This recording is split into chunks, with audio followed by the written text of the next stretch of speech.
welcome back to our channel. Today we're going to be doing a Bible study, and I know that we were kind of in the middle of a Bible study with me and Mariah, but we're not able to be together for right now because my little girl has had a fever and they just decided it was a virus of some sort, but we're still keeping our distance until she's fever-free for 24 hours. So with that being said, we're not going to be able to be together for the first part of this week at least. I'm going to do a Bible study with you by myself. And I'm not going to do the Bible study that me and Mariah were working on together, which is the Daniel and the Lion's Den Bible study, because I don't want her to miss part of it. So today we're going to be doing the parable of the rich fool. And so I've heard a little bit about this parable, but I thought that it would be good to look over, and it's just kind of what stood out to me today. So I thought we would dive in there and see what it's about. So I'm going to read. It is in Luke 12, verses 13 through 21, if you want to read along with me. And it says, "Someone in the crowd said to him," talking to Jesus, "Teacher, tell my brother to divide the inheritance with me." But he said to him, "Man, who made me a judge or arbitrator over you?" And he said to them, "Take care and be on your guard against all covetousness, for one's life does not consist in the abundance of his possessions." And he told them a parable, saying, "The land of a rich man produced plentifully, and he thought to himself, 'What shall I do? For I have nowhere to store my crops.' And he said, 'I will do this. I will tear down my barns and build larger ones, and there I will store all my grains and my goods. And I will say to my soul, Soul, you have ample goods laid up for many years. Relax, eat, drink, and be merry.'" Interesting. But God said to him, "Fool, this night your soul is required of you, and the things you have prepared, whose will they be? So is the one who lays up treasure for himself and is not rich towards God." Okay, yeah, so I didn't know that eat, drink, and be merry. I didn't know that that little quote came from the Bible. That's interesting. Okay, so at the beginning of this, someone in the crowd said to him, "Teacher, tell my brother to divide the inheritance with me."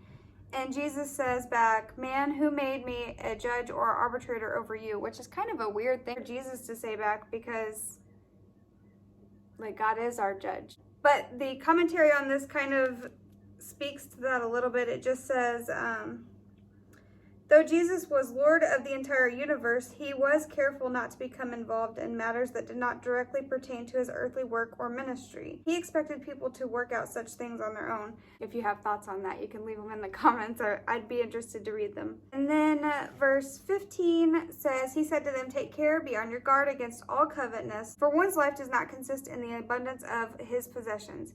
He is stating the point that he's fixing to make with his parable, that earthly possessions aren't what our life is truly about, and ultimately they're not going to do us any good in the long run. And then 16 is where he starts the parable. It says, "And he told them a parable, saying, The land of a rich man produced plentifully.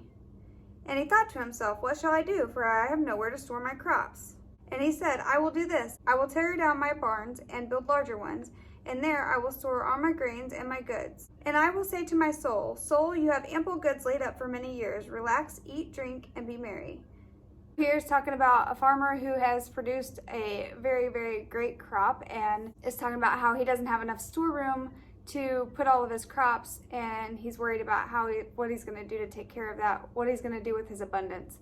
And so he's going to tear down his old, smaller barns, build bigger, newer, nicer barns that can hold more grains and the rest of whatever he's storing, and then he'll be set. And he'll have that secure feeling. But then verse 20 says, "But God said to him, Fool, this night your soul is required of you, and the things you have prepared, whose will they be?" So it's come to the point of his death, and his soul is required of him, and he's now going to leave this earth. And he had that security because all of his riches are stored up. But now his soul is teetering. Where is it going to go, you know?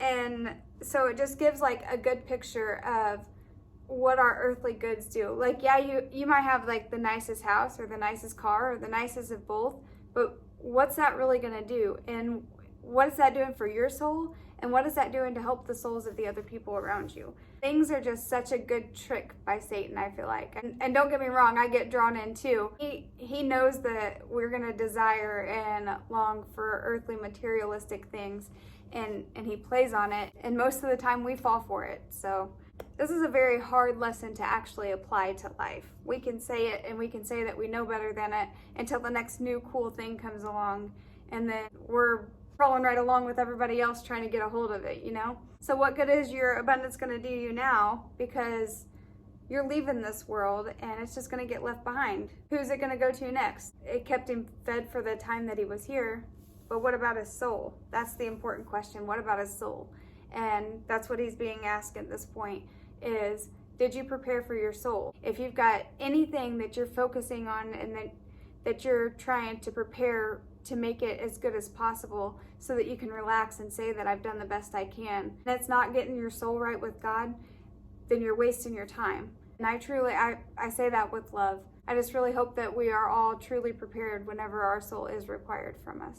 Also, I think it's important to mention that this guy is storing up all of his goods, all of his abundance for himself, when there's the opportunity to help others who may be in need. And that might not be what this parable is directly about, but that abundance could be used to share Jesus's love. And so I just feel like it's such a missed opportunity. There's no shame in having money, but if God blesses you greatly, then you should overflow that onto other people and use it to bless others. And then the last verse says, so is the one who lays up treasure for himself and is not rich towards God. I wrote down this is just kind of my overall view of this parable.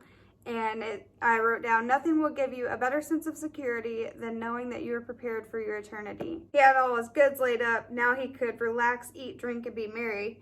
So he had like a great sense of security knowing that he had prepared himself for the future. It just made me think of how there's just a peace and a calming effect that comes over you whenever you know that you're secure in God. You know you're in his hands and you know he's preparing a place for you. I just felt like that's kind of what this parable was saying, that's the kind of security that we should be trying to obtain. So that's it for the Bible study today. I hope you guys enjoyed Bible studying with me. If you do like our videos, you can like and subscribe. And we also post videos on Wednesdays and Fridays. Wednesdays we're doing weird Bible words.